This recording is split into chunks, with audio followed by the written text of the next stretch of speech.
to her case currently pending before the court.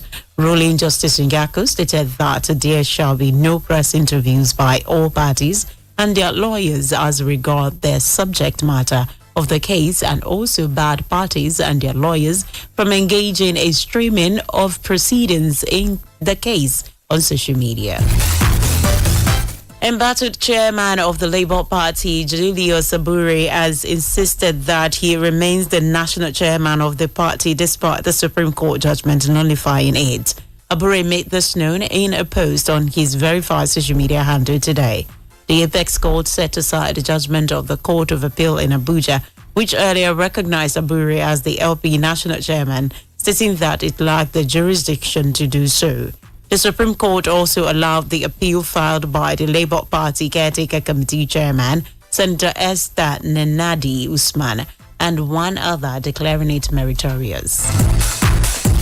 You're still on to Nigeria Today on Splash 106.7 FM Abeokuta. Still to come. Governor Abiodun inspects facilities ahead Gateway Games, says state ready to host Best Festival. In business news, NERC records 112 electricity-related deaths. In sports news, Flying Eagles to finalize 2025 Under-20 AFCON preparation in Abuja. We'll take a break now. When we come back, we'll bring you more stories. Please stay with us. Sister, you still dey wash plates? Yes, sir. I be done nearly finished when I can see the pot where you soak for 3 days now. Make you no vex. See, I been plan to wash them this night when we come house. I hear you. But shao, you too dey waste time and water. If na me, back like this, I don't finish them with half bucket of water safe. Half waiting. Sharp now. But the plates no go clean now. And small time now, so we go dey sick. Who sigh? Make I tell you, disease no dey kill Africa man. Yeah. Now. I beg come out. I go even clean this house safe. Sister, you don't come be that oh. Make you leave everything now. Make we go. I beg. Princess, if you no fit wait for me, make I wash this whole plates and clean this house finish. They go.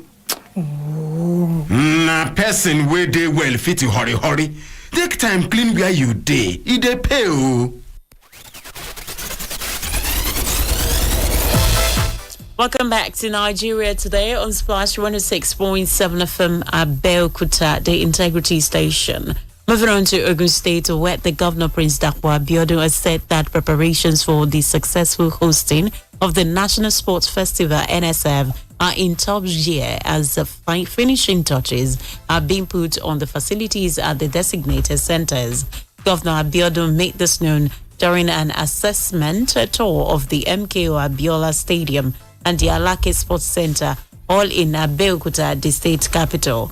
The state's helmsman further states that the construction of an Olympic-sized swimming pool, tennis court, and a handball court behind the main bowl of the MKO Abiola Stadium was nearing completion, while the facility at the Alake Sports Center are at various stages of completion. He maintained that though there is still some work to be done, no stone would be left unturned in the provision of all the required infrastructure before the commencement of the festival. He also added that the National Sport Festival creates an opportunity for new talents to be discovered for both national and international sporting meets, noting that what his administration has done with the investment in sporting facilities in the state is the best across the country. A chieftain of the People's Democratic Party, PDP, in Ogun State and convener of the alternative movement, Segun Showunmi, has stated that the movement was created as a means to create an alternative platform for Nigerians to talk about the ideals of the country and channel a way forward politically. Showunmi made this assertion today during Splash FM Abeokuta's flagship program Panorama, revealing that for every organization there is always a need to carry out an appraisal after 25 years of establishment, and Nigeria is also due for same after 26 years of uninterrupted democratic rule. The alternative movement is a pan-Nigerian opposition platform that seeks to initiate the re-engagement of the Nigerian people on whatever it is we are calling democracy and nation building. After 25 years, any organization should happily review itself. For nation building and democracy, after about 27 years, I think that review is due. Show Me further stated that a lot of factors came to fore when the idea for the movement was mooted, as many basic questions such as the potential dislike of political leaders across the African continent, and especially in Nigeria, the lack of trust amongst the major ethnic tribes in the country, as well as the lack of empathy by the political circle, which formed the basis of the movement.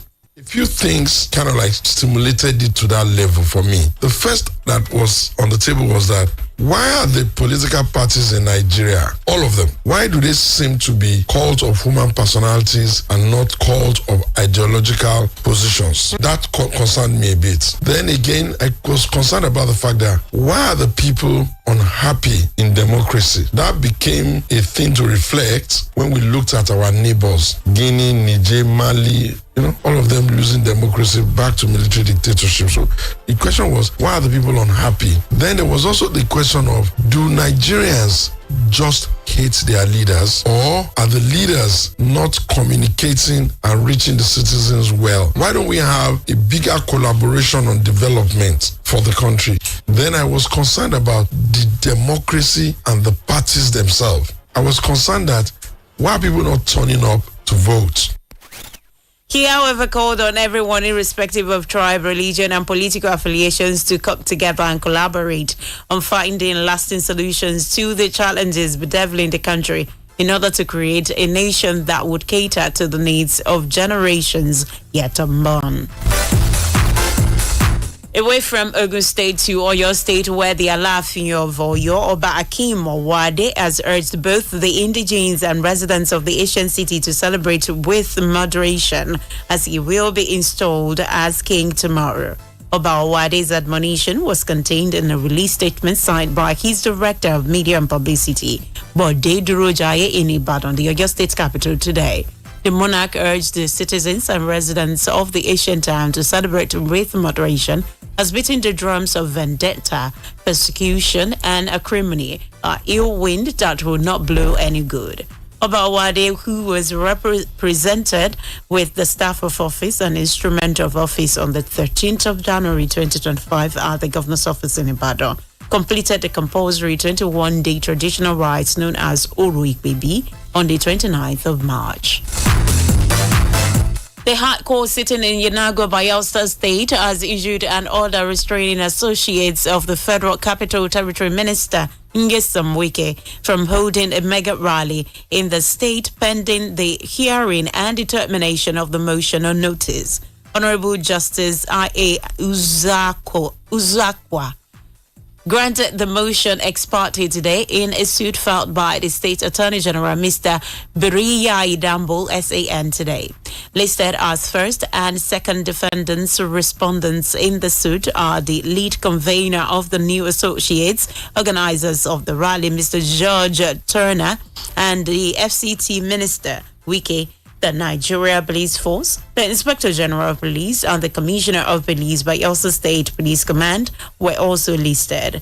The matter has been adjourned to the 11th of April, while the proposed rally is scheduled for Yenagoa, the Bayelsa State capital, on the 12th of April 2025. From the world of business, the Nigerian Electricity Regulatory Commission, NERC, has stated that vandalism and wire snaps have been identified as major causes of electricity-related fatalities in Nigeria in 2024. NERC made the disclosure in its quarterly report, stating that 112 deaths were recorded in 2024, which, according to it, is a slight decline of 2.6% compared to 115 deaths reported in 2023. Despite this reduction, the data shows that incidents related to vandalism continue to pose a significant threat to both utility workers and members of the public. The report also highlighted that facilities were unevenly distributed, throughout the year, with some quarters recording significant spikes. In the first quarter of 2024, 23 fatalities were recorded, representing a 35.3% increase from 17 fatalities in the corresponding period of 2023, while injuries also surged by 93.8%, rising from 16 in the first quarter of 2023 to 31 in the same period of 2024. Finally, from the world of sports, Nigeria's Flying Eagles round up their preparations for the 2025 Africa Under-20 Cup of Nations AFCON Under-20 in Abuja. Aliyu Zubairu's side is currently preparing for the competition in Katsina, where the 7-time African champions set up camp early last month. The Flying Eagles are drawn in Group B with Egypt, Morocco, and South Africa, and Egypt will host the tournament for the second straight edition after Côte d'Ivoire pulled out as host. The semi-finalists in the tournament are guaranteed tickets to the 2025 FIFA Under-20 World Cup in Chile. Just before we go on Nigeria today, here is a recap of our top stories. The Minister of Works, David Umahi, has announced the reopening of the Independence Bridge in Lagos for vehicle movement after days of crippling traffic gridlock caused by its closure. The Senate President, Senator Godswill Akpabio, has debunked a claim by the suspended senator representing Kogi Central, Natasha Akpoti-Uduaghan, that he engaged former Governor Yahaya Bello to kill her.